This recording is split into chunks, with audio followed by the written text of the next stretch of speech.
호주 1위 론 브로커 회사 론마켓, 그거를 이용해서 정말 내가 현금 한 푼 없이 정말 온전히 그 에쿼티만을 가지고 투자를 진행할 수 있는 거죠.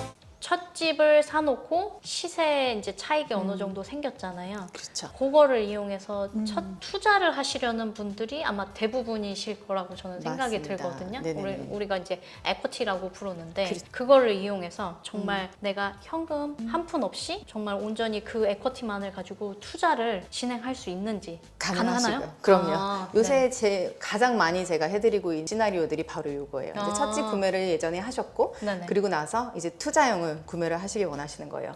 또 최근에 또 특히 브리스번 지역 같은 경우는 네네. 집값이 많이 상승을 했거든요. 그쵸. 그래서 에쿼티, 에쿼티가? 예, 그게 많이 늘어나셨어요. 그러다 보니까 때로는 첫 집보다는 그 투자용 집을 쉽게 더 하실 수 있는 부분이 또 있으세요. 근데 이제 다만 오해를 하시는 부분이 있으신데요. 이제 에쿼티 같은 경우는 여기서 에쿼티 빼고 나머지는 론을 받으면 되지 않냐 이렇게 말씀을 하시는 분들도 많으시거든요. 근데 사실 에쿼티는 이 에쿼티를 사용해서 추가로는 받으시는 개념이세요. 그렇죠. 한국으로 치면 약간 주택 담보대출, 담보대출 같이 그런 어떻게 느낌. 보면. 네, 근데 네. 이제 100%로는 안 해주잖아요. 어떤 랜더도. 다만 이 에쿼티가 있기 때문에 어떻게 합해서 이쪽 집에서 뭐 한 20%가 있으시면 20%를 이쪽에서 받으시고, 그 다음에 구매하시는 집에서 뭐 80%를 받으시고, 부가비용까지 때로는 얹으실 수가 있고요. 퍼센트론 플러스 부가비용까지도 생각하실 수 있는 거죠. 투자용은 또 생각하셔야 될 게 이제 첫 집 구매 같은 경우는 뭐 세금 혜택이라던가 이런 게 없으신데, 투자용 집을 구매하심으로써 이제 시작되는 게 이제 세금 혜택이라든지 세금 뭐 클레임 하신다든지 이런 부분이 이제 발생하기 시작하세요. 추가 수입도 생기시고요. 그 투자 렌트 수입,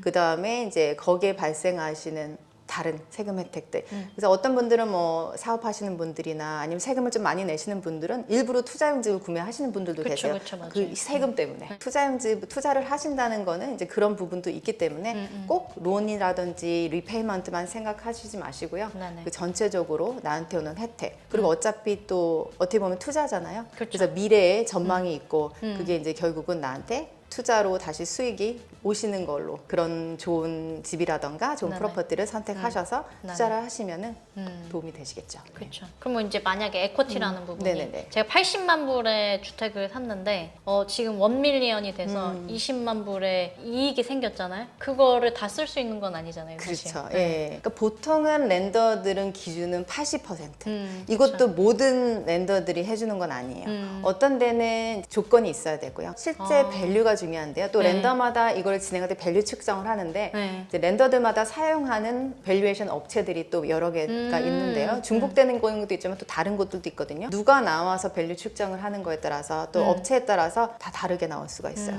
때로는 이제 평균적인 시세도 있지만 또 주관적인 부분도 있거든요. 네. 그렇기 때문에 이제 보통은 여러 업체에서 밸류를 측정을 한 다음에 그 중에서 이제 가장 높게 나오는 네네. 곳으로 진행을 하시면은 또 그만큼 에쿼티의 효과를 보실 수가 있으시죠. 네. 그러면 이제 첫 투자를 하시는 분 중에 뭐 헌집일지 새집일지 이제 이렇게 고민하시다가 결정을 하실 거란 말이에요. 네네네. 그러면 진행하신 건 중에서 이 비율이 어느 정도 되나요? 새집의 비율이랑 헌집의 비율이랑. 한 70, 30이요. 그래서 70%는 이제 이미 지어진 집을 구매하시는데 그 이유는 모르셔서, 네, 정보가 없으셔서 어디에서 새 집을 하는지를 모르시는 거예요. 보통 리얼에스테이트닷컴에서 하시는데요. 새 집이라던가 뭐 홈랜 패키지 이런 거는 광고가 거기에 안 나오는 경우가 많아요. 대부분은 이제 지어진 집을 하시고요. 나머지 30%는 어떻게 그래서 아셔서, 그리고 또 한 가지는 새 집을 구매하실 때 또 정부에 받으실 수 있는 추가 혜택이 있거든요. 네네. 펄서 모노 그란트라고 아마 잘 아실 거예요. 그리고 특히 지금 현재 브리스번 지역 같은 경우 6월까지 계약을 하시면은 3만 불을 받으실 수가 있으시잖아요.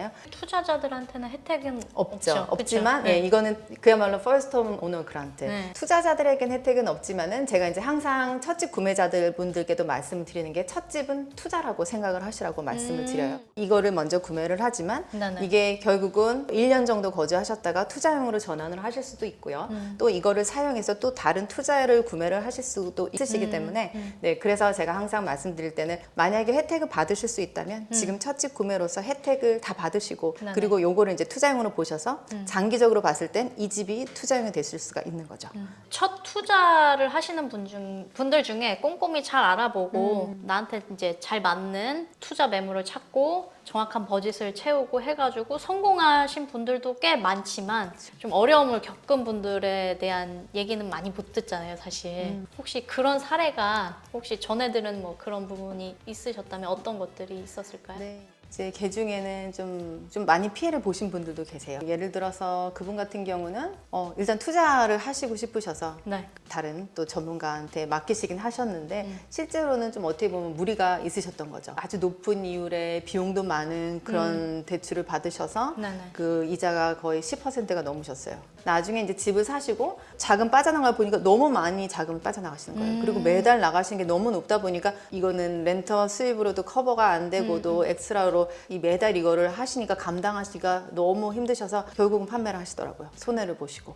이제 그런 케이스도 있으셨고. 그렇기 때문에 이제 항상 알아보실 때는 집도 보셔야 되고 뭐든지 서명을 하시기 전에는 내가 뭘 서명하신지를 아셔야 돼요. 알 권리가 있으시고 네네. 또 그렇기 때문에 뭐 때로는 물어봤대요. 물어봤는데 아 괜찮아. 그냥 나만 믿고 그냥 하면 돼.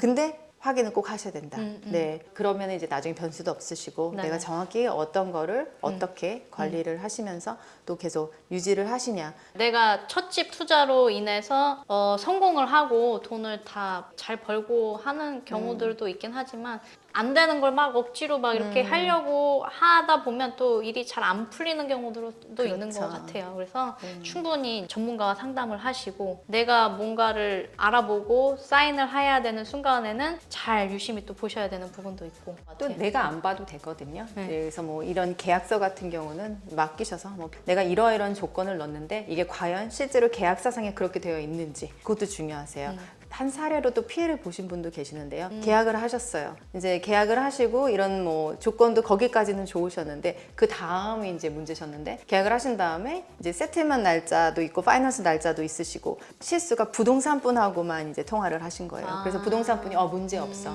파이낸스 연장도 가능하고 세틀먼트도 연장 가능하고 다 괜찮아. 그분이 왜 그러냐면 계약을 하고 오셨지만 아직 준비가 안 되셨던 분이세요. 근데 저한테 괜찮아요. 파이낸스 연장 될 것 같아요. 세틀먼트도 연장 될 것 같으니까 문제 없으실 것 같아요. 그러니까 지금 안 해도 돼요. 그래서 이제 저는 준비만 시켜드리고 있었는데 갑자기 이분이 파이낸스 날짜 그 당일날에 연락이 오시고 2주 만에 세트를 안 하면 너네는 계약 위반이다. 이렇게 연락을 받았다는 거예요. 그러니까 근데 에이전트분 통해서는 다 괜찮다고 하셨던 부분이잖아요. 구두로만. 그렇죠. 구두로만. 그래서 제가 증거 있으시냐 그랬더니 다 유선상으로만 하셨고 이게 변호사님 통해서 공식적으로 하셨어야 되는데 이제 그걸 안 해두신 거예요. 결국은 이제 세틀먼트까지 가셔서 계약 위반이다 해서 우리가 디파짓은 가져가겠다. 뭐 이런 피해를 보시는 사례가 있었어요. 그래서 이제 항상 모든 거를 항상 그 공식 채널을 통해서 확인하시고 이제 변호사님하고 의논을 하시거나 아니면은 뭐 파이낸스 쪽 같은 경우는 뭐 전화 또 집도 마찬가지예요. 집도 또 제대로 보셔야 되거든요. 전문가들께 맡겨서 의논을 하시고 계획을 세우시는 게 중요하실 것 같아요. 오늘은 론마켓에서 근무하시는 론브로커 줄리엣님을 모시고 궁금증을 풀어봤어요. 근데 오늘은 약간 사례, 성공한 사례, 뭐 실패한 사례, 이러저러한 사례를 이제 저희가 좀 추가해서 얘기를 많이 나눠본 것 같고요. 그러니까 그만큼 다양한 경험이 있으시다고 판단이 들고 어떠한 경우라도 줄리엣님께 맡기면 다 해결해 줄 것 같은 느낌이 지금 해결사 같은 느낌이어서 첫 집 구매를 준비하신다거나 첫 투자를 이제 준비하신다거나 론 브로커랑 상담이 필요하시다. 그러면 줄리엣님을 통해서 한번 상담을 받아보시면 될 것 같아요. 그래서 오늘도 유익한 시간이 되셨길 바라고요. 또 다음 편 브리니 Q&A에서 만나 뵙도록 하겠습니다. 오늘 인터뷰 응해주셔서 정말 감사합니다. 정말 감사합니다. 네, 마칠게요. 자, 오늘 정보도 유익했다 생각되시면 좋아요, 댓글, 알림 설정, 구독까지 부탁드릴게요. 자, 그럼 우리는 빠이.